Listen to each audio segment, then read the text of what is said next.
Let me use this opportunity to educate you, Deactivated, what an independent contractor can and cannot do, right? Like the word says, independent contractor. We make the decisions, and there should be no punishment attached, no retaliation, and no BS messages to try and make us think otherwise. So let me just read how this fool, and he's in charge of it because I always start on the top. This might be some idiotic programmer that thinks, okay, well, I can intimidate this individual. I can talk to them the way they want to. No, you can't, right? You're employed by Uber, and we're an independent contractor. So I would highly suggest you refrain from messages like this. Our cancellation policy, right? And they have a right to have a cancellation policy. But when they say provoking riders to cancel or accept trips without the intention to complete them may frustrate your rider and be against our community guidelines. So may is so wishy-washy. It could be, it may. It's their little legal language to always cover their asses, right? They put may in there. But how do you know, Deactivated, or how does your programmer know that we actually provoked the rider? That's a little bit far-fetched, right? And even if we did use some language that may have provoked the rider, we ultimately make the final decision. Let me repeat this. We ultimately make the final decision whether we want to cancel or accept the trip. That is the decision we make, not you. Let me repeat it. We make that decision, not you. And there should be no threats attached. There should be no language attached. There should be no teacher-student language, like you're trying to educate us or teach us like little children, or use other little psychological methods to influence us. Throw all of that garbage out. Here you have a trip. It is a dangerous city, Chicago. If you cannot tell us where we are going, right? Pick up there.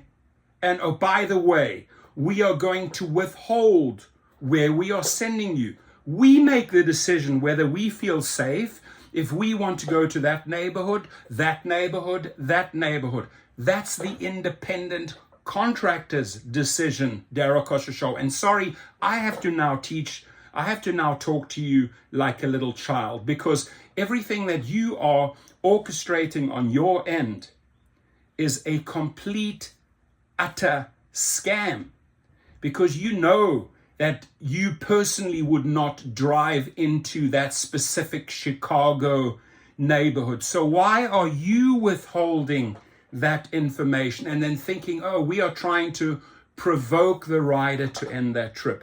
We just make the decision right there and then. We cancel or we accept. Period. It's called independent contractor, the label you love to give us. Your biggest nightmare is that we are trying to turn this model into an employer-employee model. That's actually Uber's biggest fear, right? So they love using the wording independent contractor, but they fail to treat the driver as an independent contractor. And all of this language doesn't even belong in our inbox. It should not be sent, Deactivated. And sorry, I have to talk to you like a little child, because you don't seem to get it, or you don't seem to understand what the rights are of an independent contractor. Let me make it crystal clear one last time. We, and only we, the ICs, the independent contractors, decide whether we want to cancel or accept a trip. And if you fail as the company to give the full picture, right, we don't have to accept that contract, because it is not a complete contract. You have a starting point. You don't have an an end point. You're withholding that from us until we maybe accept the trip. But once we've accepted the trip, we can still make the final decision. Hang on, you know what? They withheld that address. Now they're sneaking in that dangerous address. I don't feel safe to go there, and I, as an independent contractor, decline. Thank you very much. Goodbye. If some other fool wants to take it, good luck. Get rid of these dumb-ass messages where they are assuming, right? Assuming in this language, provoking a rider to cancel. How do you know whether we are provoking? We can just say, hey, I don't feel safe going there. Sorry, I'm canceling this one. Why? Because Uber failed to give me the end destination, or give me the address where I'm supposed to take you to or pick you up from. Sorry, ain't gonna do it.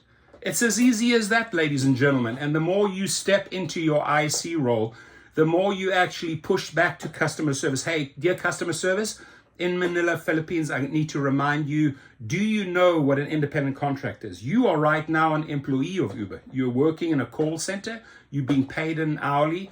You have a contract employer-employee. I'm an independent contractor. Go and research the independent contractor laws before you talk to me that way, before you send me that stupid message, period, right? So they decide, oh, you know what, this guy's too cocky, we're going to wrongfully deactivate. You have everything on record. You have the entire conversation on record. Why? Because you have screenshots and emails of the back and forth. And this you march in front of a judge. Your Honor, I'm an independent contractor. I decide whether I cancel or accept the trip, correct? And if the company fails to send me complete details, which comprises the contract, beginning point, end point, if they leave a part of that contract out, do I have a complete contract? No. So can I decline? Yes. It's very simple. It's not difficult, ladies and gentlemen. This is how we need to roll. Leave your comments, please.